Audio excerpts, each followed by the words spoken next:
야3당이 사드 대책 특위 구성을 추진합니다. 또 더불어민주당 의원들이 성주를 찾아 민심에 귀를 기울였습니다. 정부가 메르스 관련 장비 7개를 산다며 국회로부터 예산을 받은 뒤 살 수 있는 품목을 대폭 늘려 엉뚱한 물품을 구입했습니다. 포항의 형산강에서 채취된 뒤 전국에 유통된 제첩에서 기준치를 넘는 순이 검출됐습니다.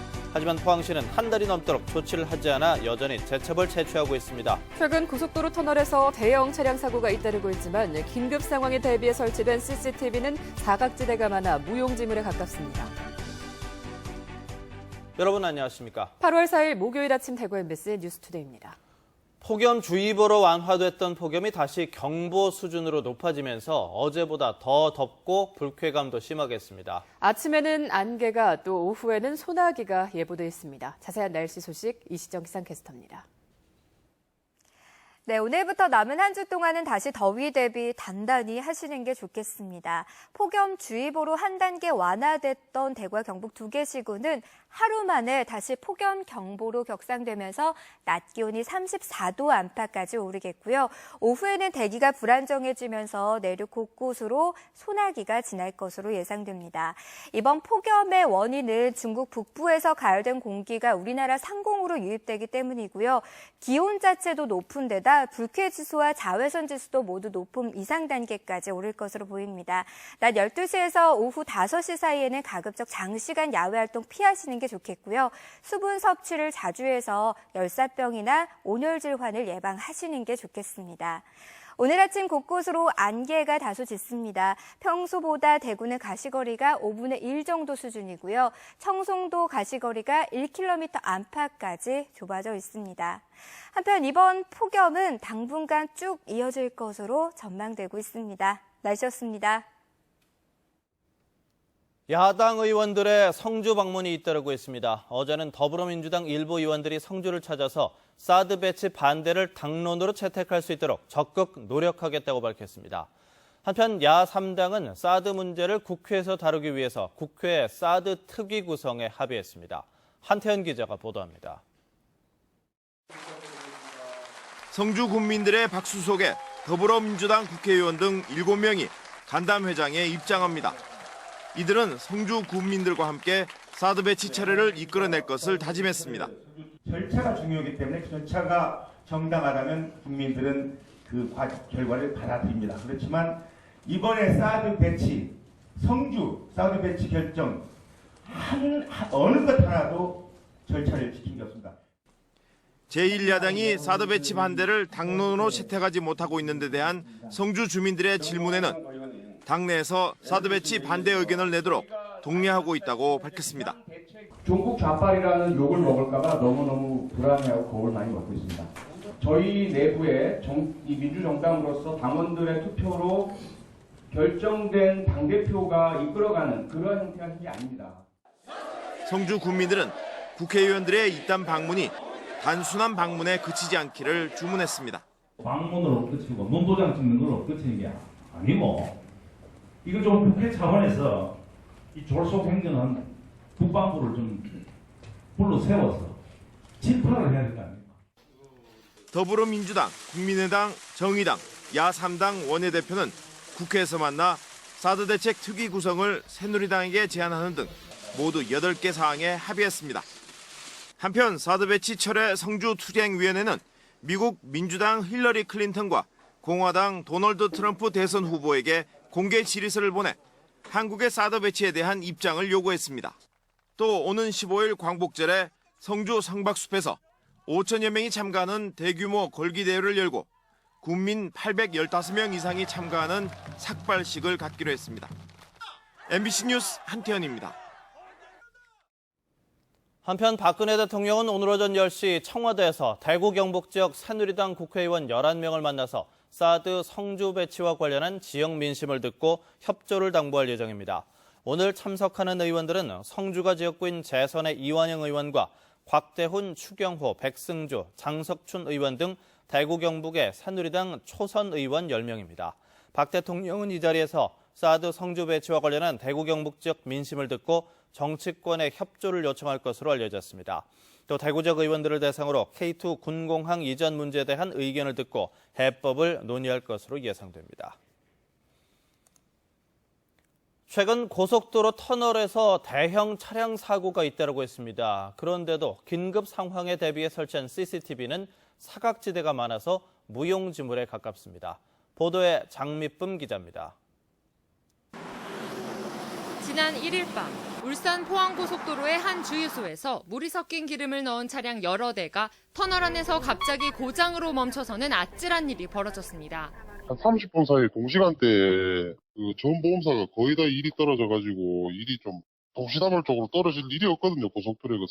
자칫 대형 사고로 이어질 수 있었던 위험한 상황이었지만 터널 내부 CCTV에는 전혀 포착되지 않았습니다. 당시 한국도로공사 직원들도 CCTV가 아닌 고장 차량 운전자들의 신고를 받고 출동했습니다. 터널 내부에 CCTV가 있었지만 사각지대가 많아 직원들이 터널 상황을 뒤늦게 알아차린 겁니다. CCTV를 보고 아는 게 아니고요. CCTV 바로 밑에서 사고가 나면 금방 아는데 그런데 안 걸리는 것들은 뭐 고객이 전화를 한다든가. 울산 포항고속도로는 터널만 23개, 1km가 넘는 터널에는 규정에 따라 CCTV가 설치돼 있지만 사각지대가 많다 보니 사실상 무용지물인 셈입니다. 게다가 CCTV 영상 보관 기간도 정해져 있지 않고 들쭉날쭉해 불과 하루 전 상황조차 확인하지 못하는 경우도 있습니다. 이게 하드디스크로 저장이 되는데 하루가 지나면 그 다음 게 계속 덮어 써지는 시스템이에요. 그러니까 이게 꼭 있진 않아요, CCTV란 게. 한편 경주시는 물이 섞인 기름을 판 문제의 주유소에 대해 조사 결과가 나오는 대로 석유사업법에 따라 행정처분을 내리겠다고 밝혔습니다. 품질 규정에 부적합되면 저희는 변경 처분으로 경고 또는 사업정지 3개월이 1차로 주어지고 만약에 이에 위반이 되었을 경우에는 사업정지 3개월이 바로 처분이 됩니다. 막대한 예산을 들여 운영 중인 터널 CCTV가 정작 위급한 상황에서는 제 기능을 다 발휘하지 못하고 있어 보완 대책이 시급합니다. MBC 뉴스 장미쁨입니다. 오늘 새벽 4시쯤 경남 밀양시 대구부산고속도로 고정 1터널에서 대구에서 부산으로 향하던 11톤 택배 트럭이 터널 벽면과 1차로에서 달리던 승합차를 잇따라 들이받고 넘어졌습니다. 이 사고로 트럭 운전자와 승합차 탑승자 6명이 다박상을 입어 병원으로 옮겨졌고 트럭에서 쏟아진 택배 상자를 치우느라 대구에서 부산으로 향하던 차량들이 한동안 심한 정체를 빚었습니다. 메르스 관련 병원 장비 지원 사업비가 엉뚱하게 쓰였다는 보도 얼마 전 해드렸는데요. 이렇게 엉뚱하게 쓰인 예산을 환수하라는 요구가 커지고 있습니다. 보건복지부는 자체 감사에 들어가겠다고 밝혔습니다. 윤영균 기자가 취재했습니다. 메르스 관련 병원 장비 지원 사업비 13억 원을 받은 경북대병원은 절반 정도인 6억 원을 CCTV를 구입하는 데 사용했습니다. 또 병원 출입구 26곳에 직원용 출입통제 시스템 카드 리더기를 설치했습니다. 메르스와 직접적인 관련이 있다고 하기에는 선뜻 수긍이 안 가는 부분입니다. 보건복지부는 지난해 인공호흡기와 에크모, 혈액투석기 등 메르스 관련 장비 7개를 산다며 482억 원을 확보했습니다. 하지만 국회에서 예산 승인을 받은 뒤 구입 가능 품목을 65개로 늘리면서 CCTV와 내시경, 제세동기 같은 일반 장비들이 추가된 것입니다. 대구의료원은 엑스레이 촬영 장비와 초음파 진단기, 비상방송 시스템 등에 5억 원을 사용했지만 모든 장비를 감염관리센터에 투입했다고 밝혔습니다. 일반 장비와 감염병 장비의 구분이 모호한 부분이 많다며 엉뚱하게 예산을 쓴 것은 아니라는 입장입니다. 메르스 전용으로 다 쓰고 있고요, 지금도. 실은 그게 이제 범용으로도 쓸 수 있게 허가가 났지만은 저희들은 메르스 전용으로만 장비를 쓰고 있습니다. 의료시민단체들이 엉뚱하게 쓰인 예산의 감사와 환수를 요구하는 등 논란이 거세지자 보건복지부는 자체 감사에 착수하겠다고 밝혔습니다. 왜 필요한지, 그리고 이 병원에서 이 장비가 몇 대 있는지 그런 여건조차도 묻지도 따지지도 않고 예산을 지원한 것입니다. 이 부분을 자체 감사를 해주시기 바랍니다. 그렇게 하도록 하겠습니다. 한편 정부는 감염병 특수구급차를 산다며 지난해 186억 원의 추경 예산을 받았지만 보건소 80여 곳에서 실효성이 없다고 밝혀 73억 원은 쓰지도 못한 것으로 나타났습니다. MBC 뉴스 윤영균입니다. 최근 아파트 전기요금의 계약 방식을 잘못 선택해 입주민들에게 피해를 줬다면 관리회사의 배상 책임이 있다는 법원 판결이 나왔었죠. 대구의 한 임대아파트가 비슷한 피해를 봤다며 집단 소송에 나서는 등 줄소송 움직임이 일고 있습니다. 보도에 도성진 기자입니다. 지난 1993년에 지어진 대구의 한 영구 임대아파트. 몇 년 전 전기요금 계약 방식이 바뀌면서 전기요금에 큰 변화가 생겼습니다. 2011년을 전후해 전기요금을 계약 방식별로 비교해봤더니 종합계약에서 단일계약으로 바꾸면 매달 1,000만 원 정도 적게 나온다는 걸 알게 됐습니다. 계약 방식을 바꾼 2011년 7월부터 매년 억대의 전기요금을 아낄 수 있었던 겁니다. 주민들은 진작에 요금제를 바꿨다면 큰 돈을 아낄 수 있었지만 대구도시공사가 2010년까지 주택관리사 자격증도 없는 비전문가에게 관리소장을 맡겨 피해를 봤다고 주장하고 있습니다. 17년 동안은 도시공사 직원이 여기 와서 관리소장을 했습니다. 그렇다 보니까 주택관리사 자격증이 아닌 사람이 이제 소장질을 하니까 우리 주민들은 그때부터 많이 피해를 보고 있었죠. 그러면서 최근 법원이 대구의 한 아파트 위탁관리회사에게 전기요금 선택을 잘못해 생긴 피해액의 절반을 배상하라고 판결한 판례를 토대로 집단 소송을 준비하고 있습니다. 18년 동안 하면 1억 잡더라도 18억입니다. 하지만 우리 지금 전부 다 못하잖아요. 그렇기 때문에 우리가 이 기회를 해갖고 이걸 앉아서 소송해갖고 마침 판례가 있다 보니까 이번에 판결 나는 걸 보고 앉아 우리가 하려고 하는데. 대구에서 5개 임대아파트 단지를 관리하고 있는 대구도시공사는 난방 방식을 바꾼 뒤 전기요금 계약 방식을 변경하는 과정에 시간이 다소 걸렸다고 해명했습니다. 전 세대가 이제 개별 난방으로 다 바뀌는 그 시점에서 조금 저희들이 이제 우리 직원들이 충분히 그거를 검토하고 하는 그 시점이 한 1, 2년 걸렸다고 봅니다. 대구의 또 다른 국민 임대아파트에서도 비슷한 집단 소송 움직임이 일고 있어 전기요금 계약을 둘러싼 손해배상 소송은 계속 이어질 것으로 보입니다. MBC 뉴스 도성진입니다. 경북 포항의 형산강에서 채취돼 전국으로 유통된 제첩에서 기준치를 넘는 수은이 검출됐습니다. 하지만 포항시는 이를 통보받고도 한 달이 넘도록 별다른 조치를 취하지 않아 이 사실을 모르고 있는 주민들은 여전히 제첩을 채취하는 기막힌 상황이 벌어지고 있습니다. 보도에 박상환 기자입니다. 경북 포항의 젖줄인 형산강에서 채취되는 제첩은 연간 10여 톤, 중간 상인을 거쳐 전국의 마트나 식당에 팔려나갑니다. 식품의약품안전처가 형산강 제첩에서 기준치보다 높은 수은이 검출된 사실을 확인하고 포항시에 통보한 건 지난 6월 말. 포항시는 수은이 검출된 지 한 달이 넘도록 시민들에게 알리지 않고 이렇게 다리 밑에 플랜카드를 건 게 전부입니다. 결과에 따라 가지고 물론 또 조업 여부를 결정해야 되는데 지금 통보받은 가지고 일단 조업은 잠정적으로 중단하도록 조치를 해놨습니다. 하지만 현장에는 이 사실을 모르는 사람들이 여전히 손으로 제첩을 채취하고 있습니다. 제첩 잡지 말라고 이렇게 연락 오거나 그런 거 없었나요? 그런 건 못 했는데요. 수은은 중추신경계 장애를 일으키는 공해병인 미나마타병의 원인 물질이지만 행정당국의 대응이 아니했다는 비판이 제기되고 있습니다. 이번 일을 계기로 해서 전수조사 반드시 실시하고 원인을 제대로 파악을 해서 대책을 마련을 해야 합니다. MBC 뉴스 박상환입니다. 폭염 속에 계곡이나 바닷가마다 피서객들로 붐비고 있지만 더위를 피해서 시원한 실내로도 사람들이 몰리고 있습니다. 하루 종일 냉방이 잘 되는 대형마트나 도서관 같은 곳이 틈새 피서지로 각광받고 있습니다. 이상원 기자가 보도합니다.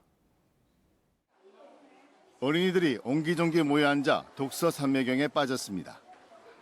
엄마와 아빠가 읽어주는 동화책에 눈을 떼지 못하는 꼬마들도 눈에 띕니다.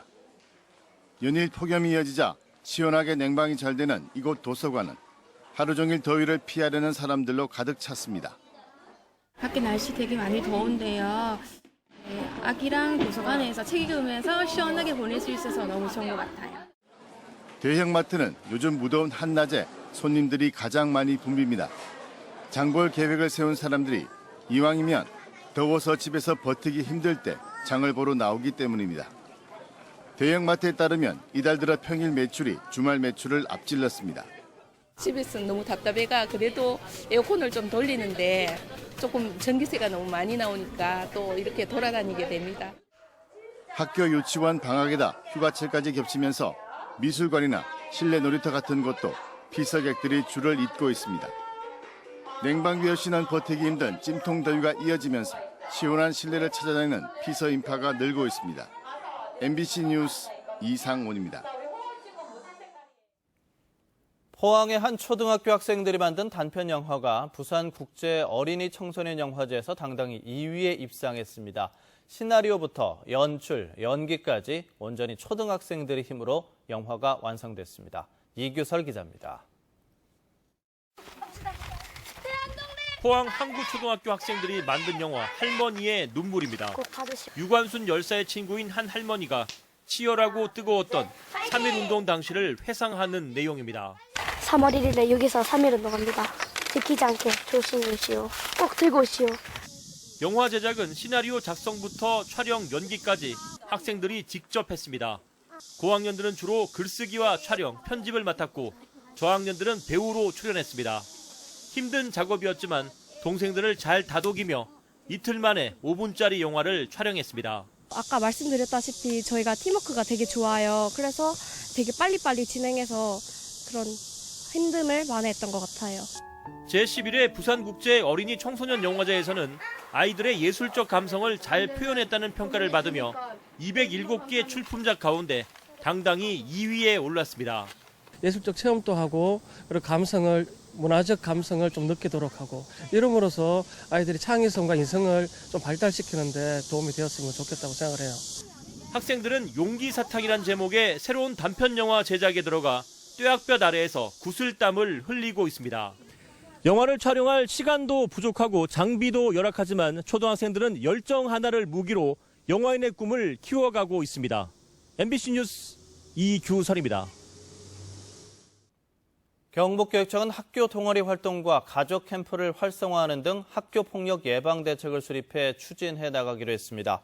우선 꿈기 1만 동아리 활동 활성화로 학생 상호 활동을 늘리고 학교 폭력 뮤지컬 관람과 가족 캠프 등을 실시해서 정서적 안정화로 학교 폭력 노출을 줄인다는 계획입니다. 또 언어 폭력 예방과 학교 폭력 사전 감지 체계를 강화하고 학생 인권과 체벌 교육도 실시하기로 했습니다.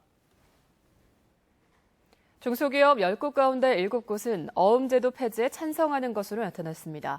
중소기업 중앙회가 지난달 14일부터 일주일 동안 어음 거래를 하는 중소기업 500곳을 대상으로 어음제도 폐지에 대한 의견을 조사한 결과 73%가 폐지에 찬성했습니다. 어음제도 폐지에 찬성하는 이유는 결제기일 장기화에 따른 자금 운영 어려움이 가장 많았고 어음 부도로 인한 자금 미회수, 할인 수수료 비용 과다가 그 뒤를 이었습니다. 달구시가 공무원들의 부정 청탁 행위 등을 금지한 김영란법 시행에 맞춰 대책을 마련하기로 했습니다.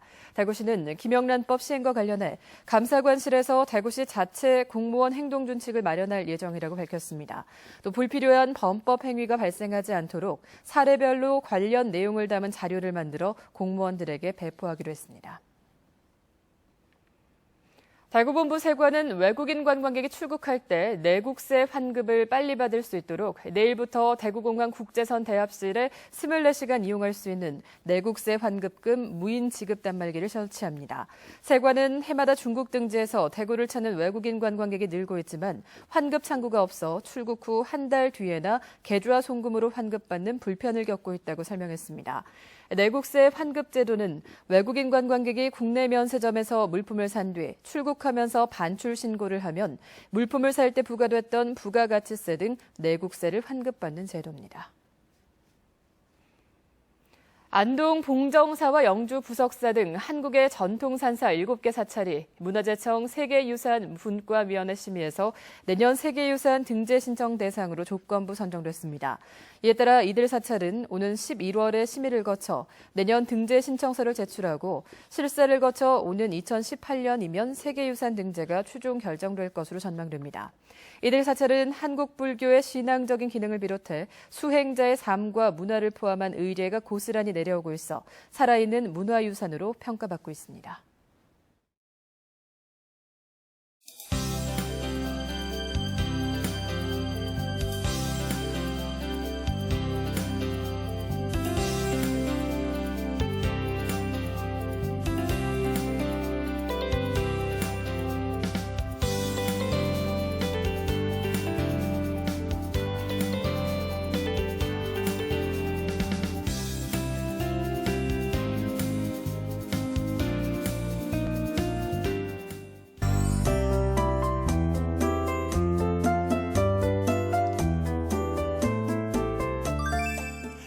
오늘부터 남은 한 주 동안은 다시 더위 대비 단단히 하시는 게 좋겠습니다. 폭염주의보로 한 단계 완화됐던 대구와 경북 2개 시군은 하루 만에 다시 폭염 경보로 격상되면서 낮 기온이 34도 안팎까지 오르겠고요. 오후에는 대기가 불안정해지면서 내륙 곳곳으로 소나기가 지날 것으로 예상됩니다. 기온 자체도 높은 데다 불쾌지수와 자외선지수도 모두 높음 이상 단계까지 오를 것으로 보여서요. 낮 12시에서 오후 5시 사이에는 가급적 장시간 야외 활동을 피하고 수분을 자주 섭취해서 열사병 등 온열 질환을 예방하시는 게 좋겠습니다. 오늘도 계속해서 북태평양 고기압의 가장자리에 들면서 가끔 구름만 많겠습니다. 자세한 지역별 날씨입니다. 대구의 아침 기온 24도로 출발합니다. 낮 기온 34도까지 오르겠고요. 영천과 청도는 33도 예상됩니다. 경북 남서 내륙 지역의 낮 기온은 31도에서 33도 안팎을 보이겠습니다. 예천의 낮 기온 33도 예상되고요. 안동 역시 33도로 어제와 비슷하겠습니다. 경북 동해안은 낮에도 30도를 밑돌며 상대적으로 약간 낮은 기온을 보이겠고요. 바다의 물결은 0.5에서 2m를 일겠습니다. 폭염의 기세는 당분간 쭉 이어질 것으로 전망됩니다. 날씨였습니다.